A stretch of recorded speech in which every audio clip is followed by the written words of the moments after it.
Welcome to the Week in Italian Startup, where we discuss the latest highlights happening in the Italian tech and investment ecosystem. All right, Nick, how's it going? Ciao, Jack. Welcome, everybody. Welcome back to the Week in Italian Startups, the podcast. Exactly, where we explore and dissect the latest news happening in the Italian ecosystem. So let's get going immediately, starting from maybe the big raise of last week. Sysdesign Robotics, a robotics startup, raised 3 million from Cysero. So we've been talking about Cysero quite a while in the past episodes. Cysero has been really active in both robotics and cybersecurity. This is their last investment. And very definitely like an interesting position because they keep their thesis extremely narrow and they're really playing in a very specific space where not many players are playing in the VC industry, I would say. Yep, I agree. From the very starting point of the company they invested in, because it's not even mentioned as a startup; it's mentioned as a SME, a small to medium enterprise. Yep. With very advanced technology, from what I can see, I can tell, working in the robotics ecosystem. But it's telling that the label that they attach to the company is SME, not startup. So that's it. That's one of the things that somehow struck me in the article in the press release. But still. So what I was reading is that the company basically started as a consulting company back in 2019 or so about robotics and how to automatize essentially the workflow in companies, in manufacturing companies. Now they already have essentially two products to make essentially manufacturing mobile. So they have these modular robots that companies can essentially adjust depending on their needs to make the manufacturing process as smart as possible. That's the idea. So yeah, I agree 100%. It's definitely a small, medium enterprise is beyond the point of a startup. Probably, big capex sort of company, but definitely they're working extremely well. I mean, great case studies and a very interesting way to think about smart manufacturing for sure. Yep, I agree. And full feature solution. I was reading on the website, so they got hardware but also software. So a full OS aimed at running the platform, the configurable platform. That's interesting. Very interesting vertical. Awesome. All right, let's move to biotech. So Diamante, biotech startup, raised 595,000 from Arieli Capital and a group of business angels. So interesting news here. This is a very, I would say it's interesting on multiple levels. First of all the people working in the company, most of it is a female founder. So there is a very strong presence of female researchers there. And secondly, the fund is essentially based in Israel. So that's a good example where foreign funds are actually catching on Italian biotechnology. So I thought that was a good catch, Nick. Yep, I agree with you. That's a very nice signal, actually, because from what I read, the Diamante as a startup participating into an acceleration program run by Arieli, I think in the US. So Arieli is a sort of a platform running accelerator programs and investments, and present also in Europe. I think they opened an Estonian accelerator as well. So good international presence, and as you said, very nice signal about having an Italian startup going abroad and started raising capital for the project from international investors. But to continue on the female story that you were telling, we also have business angels involved with the round, and the business angels come from the Angels for Women Angel Club. So again, very nice having the female managers and entrepreneurs supporting the startup. Awesome. All right, let's jump to Credit Agricole. basically investing in a fintech startup called Flowpay. So they managed to, basically what is interesting is that, again, is an example where banks are actually playing a very interesting strategic angle through the collaboration or the investment with startups. So again, we've seen it in the past 2 years, like in multiple times. And I would say like the banking sector together with the utilities and healthcare are the first mover in terms of sort of, I would say, corporate CVC or basically paying attention to the startup ecosystem. Yeah, as we said a lot of times, banks want to become technology companies or want to have a piece of the cake of the technology part, or of the technology cake, if you want. Whereas everybody else wanted to become a bank up until recently, at least. But now that banking is not that easy anymore, I'm curious about how that pans out in the coming years. But still, you're spot on. So this trend is strong, and we're seeing week in and week out something happens. Yeah, not slowing down for sure. So very good trend to keep in mind. I think the startups and banks are intermingling in so many ways. Yeah. Moving on, what I found really interesting. Too bad that the amount invested is undisclosed, so we don't know the actual amount of the round. That's life. It's part of certain rounds. Awesome. So, moving on a very different note, you mentioned that Zanichelli Ventures invested an undisclosed amount in Zick Learn's pre-seed round. So, I think it's worth mentioning because EdTech also has been moving, not as fast as other verticals in Italy, like fintech, AI, or data in general, but it's there. Some operators are highly specialized, like Zanichelli in particular. So that's definitely like I'm in contact with the team. The team is really well prepared, and they are very aware of what is happening both in Italy and Europe. So they're doing like a great job on that. But what I wanted to highlight is really the new forms of learning, which are taking sort of shape, which is all of this micro learning sort of angle. And essentially the investment they've done is in a company that is basically Zick Learn is developing a very quick way to build micro learning experiences for corporations. So when it comes to upgrading the knowledge for people in companies, essentially one way is to take them into seminar rooms and getting them extremely bored.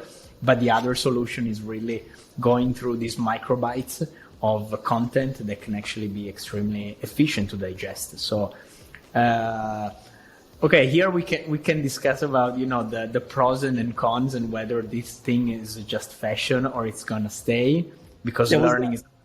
I was gonna ask you. So, what's your take on that? Because I'm not strong on EdTech, but I mean the fact that the content is easily consumable, does it mean that it's easier to digest and to become, totally real learning?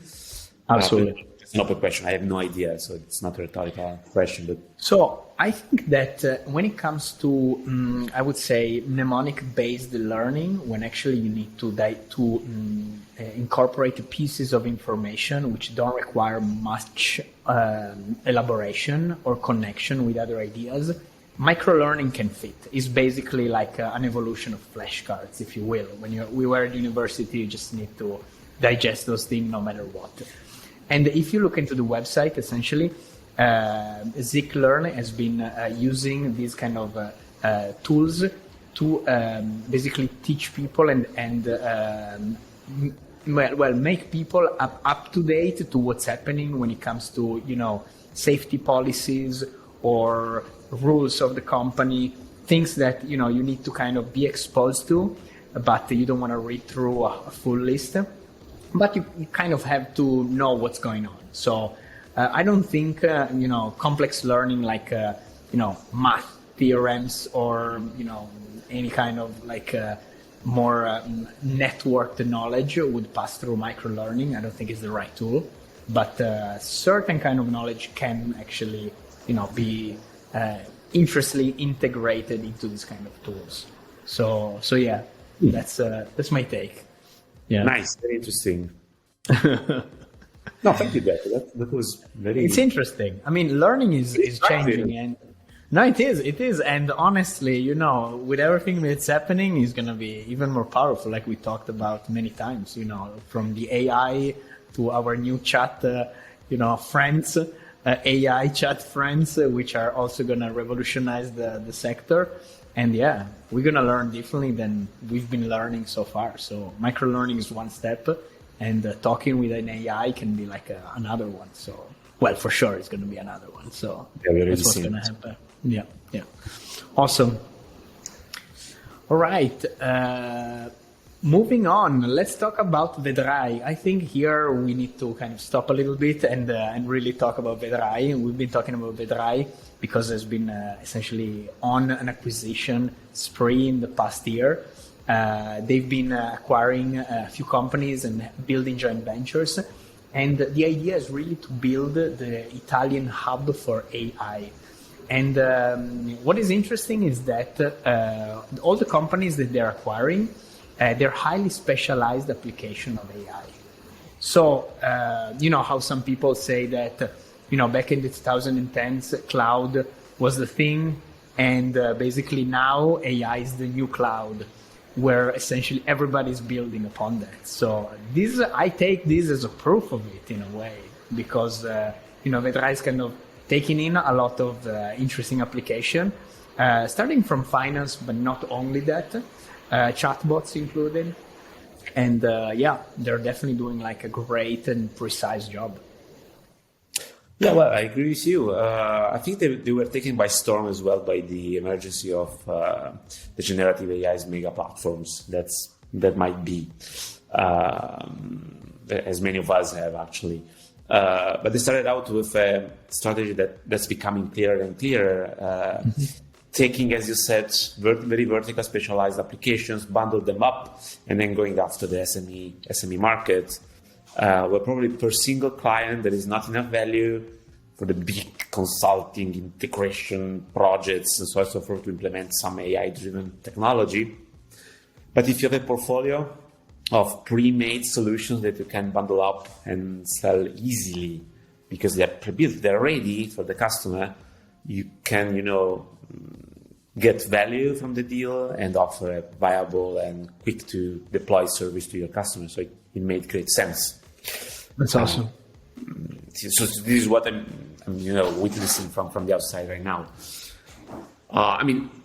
We'll see how this pan out, because again, the problem is generative AI is doing stuff out there, and we'll see whether the divide and conquer and specialized strategy will be effective in that market. But they're going fast. They have a lot of dry powder. I think they raised 45 million euros.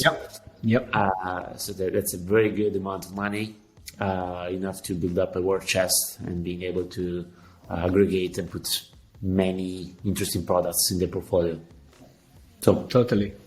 And just to recap, last year they essentially invested. I think they actually acquired completely Indigo.ai. So it was a full acquisition. Indigo, just to remind the audience, basically they're building chatbots and they're giving user a very easy interface to build chatbots. So that's one thing.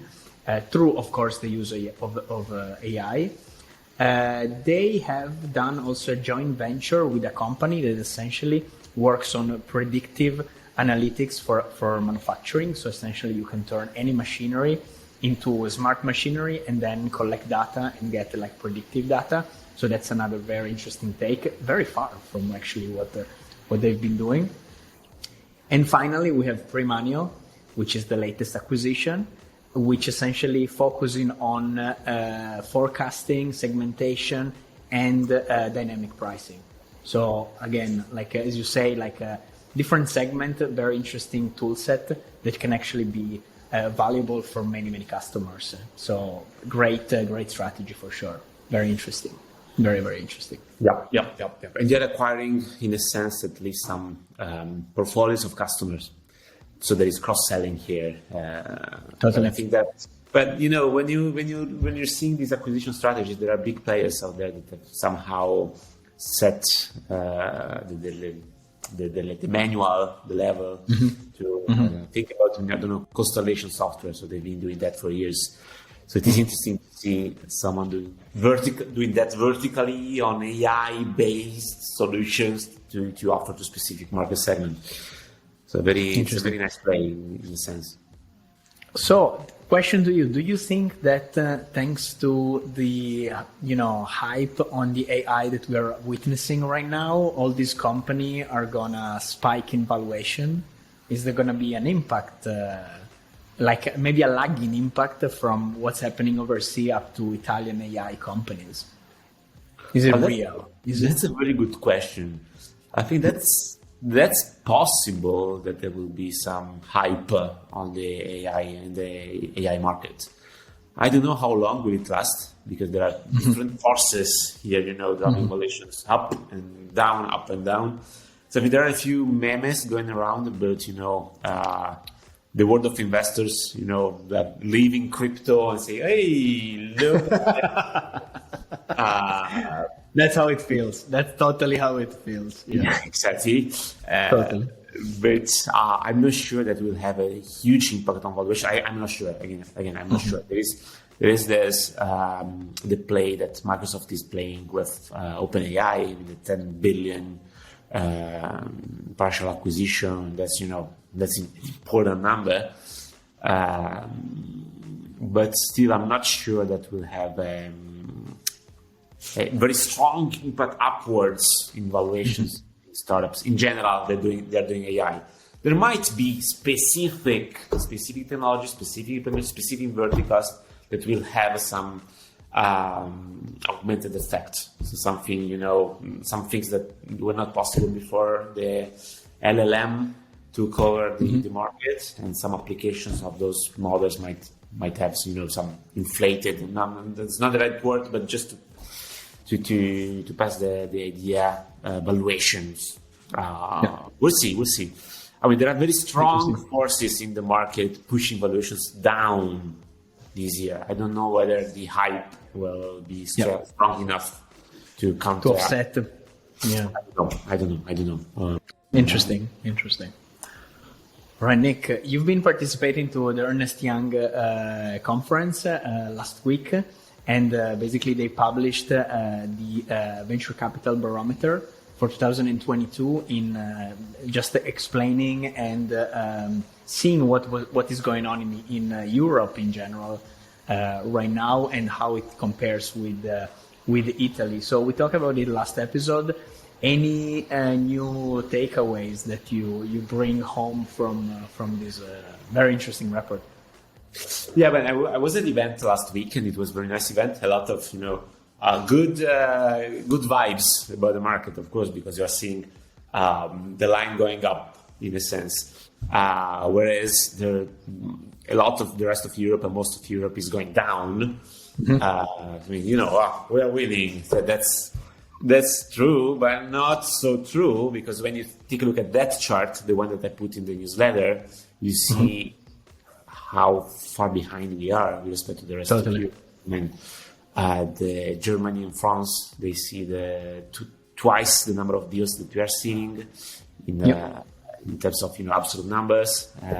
France is investing 6 times as much as Italian startups are raising. I mean, numbers are crazy. And another comment was United Kingdom alone is doing more than or almost the same as France, Germany, and Italy altogether.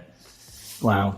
Yeah, totally. Take a look at those numbers. So there is a lot of quality, and that's my starting point. So yes, good. We crossed 2 billion.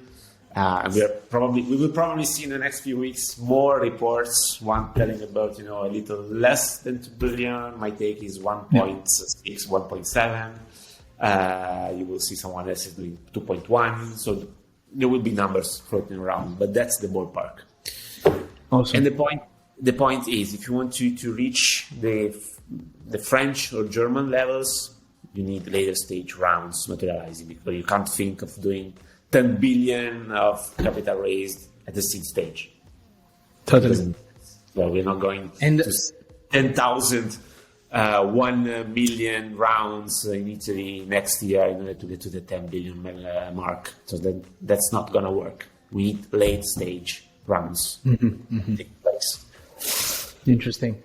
So, what I thought also was, I was not as positive as you, to be honest, because looking across year over year, just focusing on nation, you kind of have the same amount of deals in, numerically speaking. Like if you take a discrete number, there is not much, change. So in terms of number of deals in the venture capital space. So like Italy, we're pretty much at the same number of deals as last year, as 2 years ago. Same kind of the other nation. There was not a big doubling of deals. So are we at capacity? Are we slowing down? Are we flattening? I don't know. That's a great point. That's again back to what I was saying, right?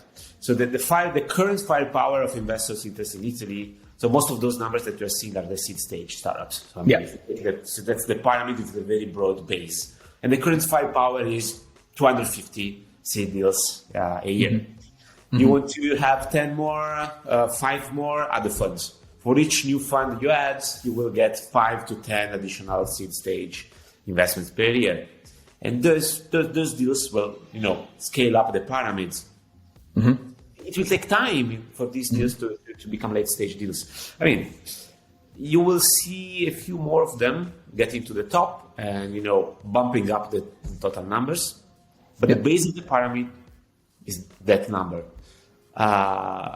Hopefully the pyramid will become less flat, a bit more, heavy. Like the skew should kind of change. A little bit, at least, because some startups will mature enough to raise late stage deals, and as more are created at the base, more will grow up the scale. And you don't see the numbers from previous years before 2021 on that chart. The numbers were lower. So 300 something is from 2021 and from 2022. The previous years where the numbers were much lower.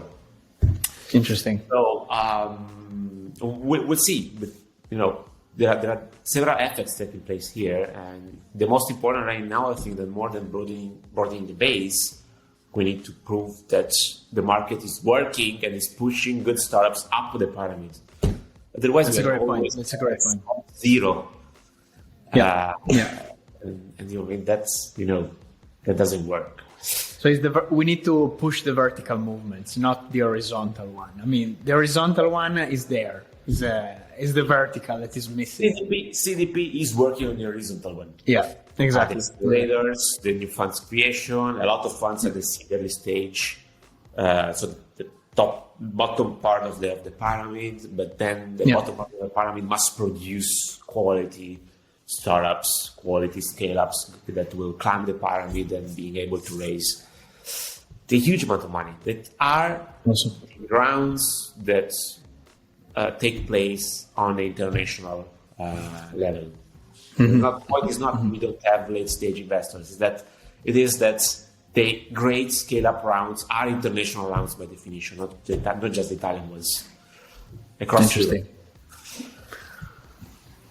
All right. Awesome. So it's a work in progress, totally.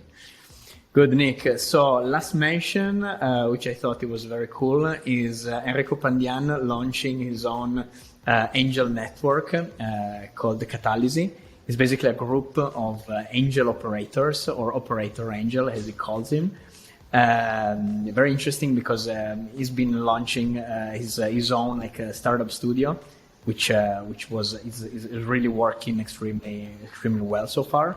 So that's a nice additional piece to his own universe. So I thought it was very well thought, and we should invite him. Actually, we should invite him to explain a little bit more about the structure. Yeah. Yeah, I agree. we should really invite him and come and talk about the project. Right, Nice. Nick, with this, thank you so much. And I'll see you next week for the next episode. Thank you, Jack. It was a pleasure as always. And bye-bye, everybody. See you in a week.